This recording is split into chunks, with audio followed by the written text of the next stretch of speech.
Jithu Joseph direct ചെയ്ത് ലാലേട്ടന്റെ ലീഡിൽ May 21 world wide റിലീസിനെത്താൻ പോകുന്ന സിനിമയാണ് ദൃശ്യം 3. റിലീസൊക്കെ എത്തി. പടത്തിന്റെ ഓവർസീസ് ബുക്കിംഗ് ഒക്കെ നേരത്തെ ആരംഭിച്ചിരുന്നു. റെക്കോർഡ് ബുക്കിംഗ് ആണ് പുറത്തൊക്കെ. ഇനി നമ്മുടെ കേരളത്തിലെ കാര്യം എടുത്താൽ മെയ് 21 കേരളത്തിൽ അവൈലബിൾ ആയിട്ടുള്ള 90% മുകളിലുള്ള തിയേറ്ററിൽ റെക്കോർഡ് ഷോസിൽ ദൃശ്യം 3 റിലീസാവും. എമ്പുരാന് ശേഷം മലയാളത്തിൽ നിന്ന് ഇത്രയും വലിയ റിലീസായി വരുന്ന പടം ദൃശ്യമാണ്. പടത്തിന്റെ കേരളത്തിലെ ആദ്യത്തെ ഷോ 8 മണിക്കാണ് ആരംഭിക്കുന്നത്. ഒറ്റ കാര്യമുള്ളൂ, ഇത്രയും ഹെവി റിലീസൊക്കെ പടത്തിന് വരുന്നത് കൊണ്ട് ഒരു പോസിറ്റീവ് റെസ്പോൺസ് ഒക്കെ ആണെങ്കിൽ, അതായത് തുടരും ലെവലൊക്കെ റെസ്പോൺസ് കിട്ടുവാണെങ്കിൽ മലയാളത്തിന്റെ മാക്സിമവും അടുത്ത ഇൻഡസ്ട്രീറ്റും ഇവിടെ കാണാം. കറുപ്പ്, നമ്മുടെ നടുപ്പിൻ നായകൻ സൂര്യയുടെ കറുപ്പ് മെയ് 14 വേൾഡ് വൈഡായി റിലീസ് ആകാൻ പോവാണ്. അടുത്ത ആഴ്ചയാണ് പടത്തിന്റെ റിലീസ്. പടത്തിന്റെ റിലീസൊക്കെ ഇങ്ങ് എത്തിയിട്ടും മെയിൻ ആയിട്ടുള്ള സംഭവം ഇതുവരെ വന്നിട്ടില്ല. ട്രെയിലറിന്റെ ഭാഗത്ത് നിന്ന് ഇതുവരെ ഒരു ഒഫീഷ്യൽ അപ്ഡേറ്റും വന്നിട്ടില്ല. എപ്പോ വേണമെങ്കിലും വരാം.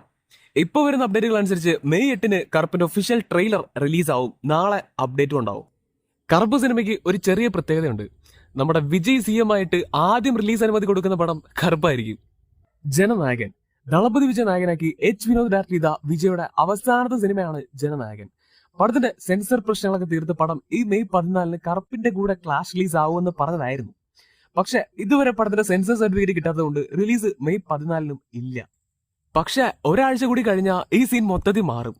സത്യപ്രതിജ്ഞ കഴിഞ്ഞ് വിജയ് റിലീസ് അനുമതി നൽകുന്ന രണ്ടാമത് സിനിമയായി ജനനായകൻ ഉറപ്പായിട്ടും ഈ മെയ്യിൽ തന്നെ റിലീസാവും. ഇനി അടുത്തതായി റിലീസ് എക്സ്പെക്ട് ചെയ്യുന്ന ഡേറ്റ് മെയ് 28 ഇനി ഈ ജനനായകൻ സിനിമ വരുന്നത് മറ്റൊരു ഫേസിലായിരിക്കും. ഇറങ്ങിയ പോട്ടി പണ്ടാറടങ്ങുമെന്ന് വിചാരിച്ച് ഈ പടം ഇനി റിലീസായി കഴിഞ്ഞാൽ തമിഴ്നാട്ടിൽ ഉണ്ടാകാൻ പോകുന്ന ഒരു ഓളം ചെറുതൊന്നും ആയിരിക്കത്തില്ല. കേരളത്തിലെ മറ്റ് സ്റ്റേറ്റിലെയും കാര്യങ്ങളൊക്കെ പോട്ടെ, ഈ പടം തമിഴ്നാട്ടിൽ നിന്ന് കുറെ അങ്ങ് നേടും. ഇനി ലീക്കോ റീമേക്കോ ഒന്നും തന്നെ ഈ പടത്തെ ബാധിക്കും തോന്നില്ല. ഇപ്പോഴത്തെ സാഹചര്യത്തിൽ ഈ പടം ഇറക്കി വിട്ടാൽ വേണമെങ്കിൽ തമിഴ്നാട്ടിൽ ഇൻഡസ്ട്രി ടൂർ അടിക്കാം. കാട്ടാളൻ, മാർക്കോയ്ക്ക് ശേഷം ക്യൂബ്സ് എന്റർടൈൻമെന്റ് പ്രൊഡക്ഷനിൽ വരുന്ന പെപ്പയുടെ പടമാണ് കാട്ടാളൻ. പോൾ ജോർജ് ആണ് പടം ഡയറക്ട് ചെയ്യുന്നത്. രവി ബസ്രൂർ മ്യൂസിക്. ഇതും ഒരു ആക്ഷൻ അടിപ്പടമാണ്. നല്ല രീതിക്ക് വയലൻസ് ഉള്ള ഒരു സിനിമയാണ്. ഈ മാസമാണ് പടത്തിന്റെ റിലീസ്. അപ്പോൾ പടത്തിന്റെ ഭാഗത്ത് നിന്ന് ഓരോരോ ക്യാരക്ടർ പോസ്റ്റേഴ്സ് ആയിട്ട് ഇങ്ങനെ പുറത്തു വന്നുകൊണ്ടിരിക്കുകയാണ്.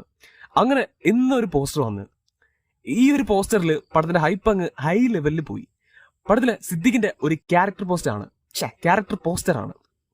Character name George D Peter, അതായത് മാർക്കോയിലെ അഡാട്ടി ജോർജ് പീറ്റർ. ഈ പടം മാർക്കോയുടെ വേൾഡിൽ നിന്നുള്ളൊരു സിനിമയാണ്. മൊത്തം സ്മഗ്ലിംഗും വയലൻസ് പരിപാടികളായതുകൊണ്ട് ആദ്യം സിദ്ദിഖിന്റെ ഒരു കാസ്റ്റിംഗിൽ വന്നൊരു പോസ്റ്റർ കണ്ടപ്പോഴേ ചെറിയൊരു ഡൗട്ട് ഉണ്ടായിരുന്നു. അതിപ്പോ കൺഫേം ആയി.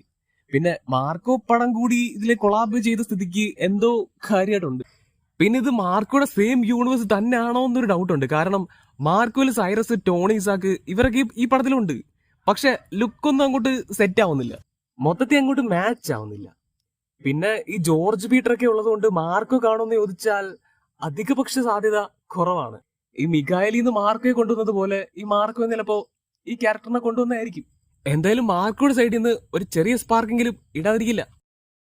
എന്തൊക്കെയോ പരിപാടികൾ ഈ പടത്തിലുണ്ട്.